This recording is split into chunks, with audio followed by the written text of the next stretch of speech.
On le voit, la mission de Didier Julia provoque un véritable trouble au sein de la classe politique française. Mais Hervé Brusini, elle risque aussi de faire des dégâts au niveau diplomatique, au Proche-Orient notamment. Absolument, Élise. En fait, il y a deux types de dommages, à l'étranger et en France. À l'étranger, le député Julia semet un trouble fort, et c'est un euphémisme, entre la Syrie et notre pays. Le général Rondeau, qui coordonne la tâche des services pour sortir nos 3 otages, est précisément à Damas en ce moment avec toute son équipe. Et selon nos informations prises auprès de ceux qui, dans le renseignement, suivent heure par heure l'évolution du dossier, les services syriens n'ont pas orchestré l'opération Julia. L'intention qui leur a été prêtée ici et là de faire payer à la France son soutien à la résolution de l'ONU condamnant la présence syrienne au Liban, eh bien tout cela ne serait que du mauvais roman.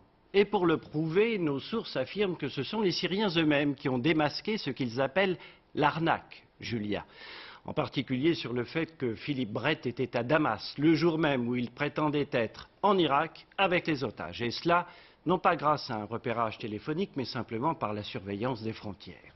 Et nos sources françaises d'ajouter, je cite, « Nous travaillons sans le moindre problème avec les services syriens. À l'heure d'aujourd'hui, aucun autre pays ne saurait apporter une aide équivalente. En fait, l'équipe Julia était alimentée par un obscur cheikh leader d'une tribu en Irak spécialisée dans l'enlèvement. » Fin de citation.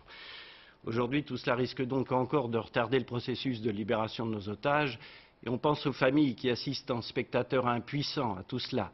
Sur le plan français, on le voit bien, ce triste épisode risque de faire voler en éclats la belle union nationale. Des questions fusent et le temps passe, avec son lot d'incertitudes, en particulier sur le lieu toujours inconnu où se trouvent les 3 otages. 3 otages impuissants, eux aussi, par définition, face au mauvais génie qui parfois anime notre pays, Élise. Hervé Brusini, merci.